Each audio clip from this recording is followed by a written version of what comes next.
नमस्कार दोस्तों, आप सभी का स्वागत है अपना न्यूज नेटवर्क पर। मैं हूं आपका होस्ट और आज की तारीख है 4 मई 2026। आज हम लेकर आए हैं 30 बड़ी और ताजा खबरें, देश और दुनिया से जुड़ी हर जरूरी अपडेट। तो चलिए सीधा चलते हैं आज की हेडलाइंस की तरफ। दिल्ली में तेज गर्मी के बीच आईएमडी ने लू का अलर्ट जारी किया है, जिसमें तापमान 45 डिग्री के पार जा सकता है। साथ ही स्वास्थ्य विभाग ने लोगों को दोपहर में बाहर ना निकलने की सलाह दी है और हाइड्रेशन पर ध्यान देने को कहा गया है। मुंबई में भारी बारिश की चेतावनी के बाद लोकल ट्रेनों की गति धीमी कर दी गई है। कई निचले इलाकों में जल भराव की रिपोर्ट हुई है और बीएमसी ने आपातकालीन नियंत्रण कक्ष सक्रिय कर दिए हैं ताकि जनता को तुरंत मदद मिल सके। लोकसभा चुनाव 2026 के चलते राजनीतिक प्रचार तेज हो गया है। प्रमुख पार्टियों ने डिजिटल रैलियां शुरू की हैं और युवा मतदाताओं को आकर्षित करने के लिए बेरोजगारी और विकास के मुद्दों को केंद्र में रखा जा रहा है। आरबीआई ने डिजिटल भुगतान धोखाधड़ी को लेकर नया दिशा निर्देश जारी किया है, जिसमें बैंकों को रियल टाइम अलर्ट सिस्टम और मजबूत केवाईसी सत्यापन लागू करने का आदेश दिया गया है ताकि साइबर धोखाधड़ी को नियंत्रित किया जा सके। भारतीय रेल ने नई हाई स्पीड ट्रेन कॉरिडोर परियोजना को मंजूरी दे दी है, जो दिल्ली से वाराणसी की यात्रा का समय आधा कर देगी और इस परियोजना को 2028 तक पूरा करने का लक्ष्य रखा गया है। सुप्रीम कोर्ट ने पर्यावरण प्रदूषण मामले में सख्त टिप्पणी करते हुए एनसीआर राज्यों को निर्माण गतिविधियों को नियंत्रित करने का आदेश दिया है और वायु गुणवत्ता की दैनिक रिपोर्ट करने को कहा है। बॉलीवुड उद्योग में एक ब्लॉकबस्टर फिल्म ने पहले दिन 120 करोड़ का रिकॉर्ड तोड़ कारोबार किया है, जिससे बॉक्स ऑफिस विशेषज्ञ इसे 2026 की सबसे बड़ी ओपनिंग बता रहे हैं और दर्शकों की प्रतिक्रिया भी मजबूत है। इसरो ने एक और उपग्रह का सफल प्रक्षेपण पूरा किया है, जो भारत की मौसम पूर्वानुमान प्रणाली को और अधिक सटीक बनाएगा और वैज्ञानिकों ने इसे अंतरिक्ष प्रौद्योगिकी में एक बड़ा मील का पत्थर बताया है। भारतीय क्रिकेट टीम ने ऑस्ट्रेलिया के खिलाफ हालिया T20 श्रृंखला में शानदार जीत हासिल की है, जिसमें युवा खिलाड़ियों ने उत्कृष्ट प्रदर्शन दिया और प्रशंसकों में उत्सव का माहौल बन गया है।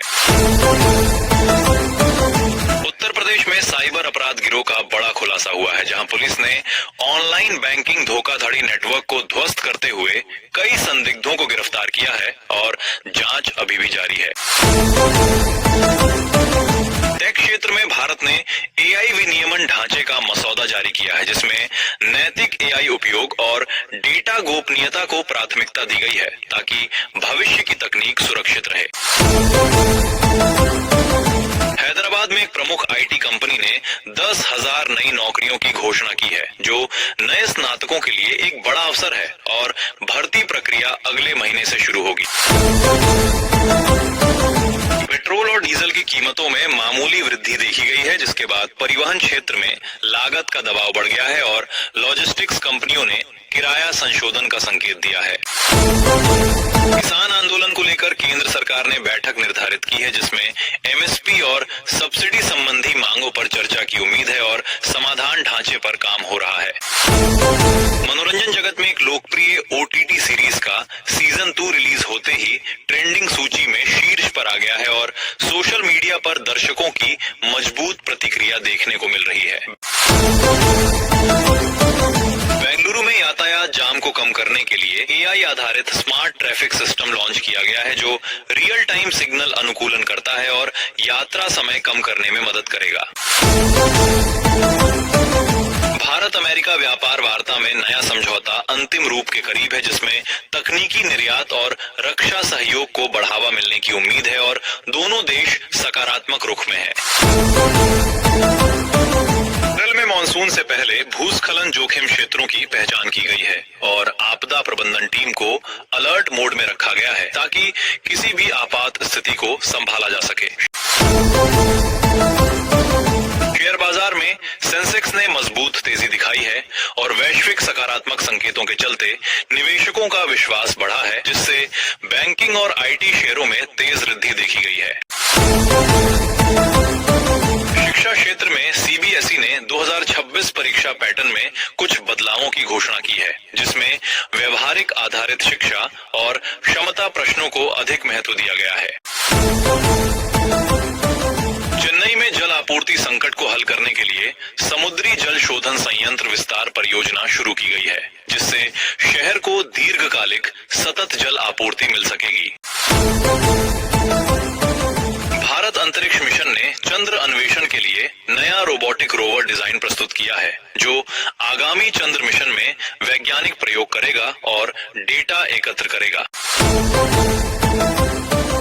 क्राइम ब्रांच ने दिल्ली एनसीआर में संगठित चोरी गिरोह को गिरफ्तार किया है, जिनके पास उच्च मूल्य की चोरी की गई वस्तुएं बरामद की गई हैं और अंतरराज्यीय नेटवर्क का लिंक भी सामने आया है। खेल मंत्रालय ने ओलंपिक तैयारी के लिए खिलाड़ियों को उन्नत प्रशिक्षण सुविधाएं और विदेशी कोच उपलब्ध कराने की घोषणा की है, ताकि भारत पदक तालिका में सुधार कर सके। सोशल मीडिया प्लेटफॉर्म पर गलत सूचना नियंत्रण के लिए सरकार ने नए डिजिटल सुरक्षा नियम लागू किए हैं, जिसमें फर्जी खबर फैलाने पर सख्त कार्रवाई होगी। पुणे में स्टार्टअप इकोसिस्टम ने रिकॉर्ड फंडिंग प्राप्त की है, जिससे एआई और फिनटेक स्टार्टअप्स को बढ़ावा मिलेगा और भारत का नवाचार क्षेत्र और मजबूत होगा। असम में बाढ़ की स्थिति को देखते हुए राहत कार्य तेज कर दिए गए हैं और हजारों परिवारों को सुरक्षित आश्रयों में स्थानांतरित किया जा रहा है। साथ ही चिकित्सा सहायता भी प्रदान की जा रही है। विमानन क्षेत्र में नए कम लागत वाले अंतरराष्ट्रीय उड़ान मार्गों की घोषणा की गई है, जिससे मध्य पूर्व और दक्षिण पूर्व एशिया की यात्रा भारतीय यात्रियों के लिए और अधिक किफायती हो जाएगी। नवीकरणीय ऊर्जा क्षेत्र में भारत ने सौर ऊर्जा क्षमता को दुगुना करने का लक्ष्य निर्धारित किया है, जिसमें नए सौर पार्क और हरित ऊर्जा निवेश को बढ़ावा दिया जा रहा है।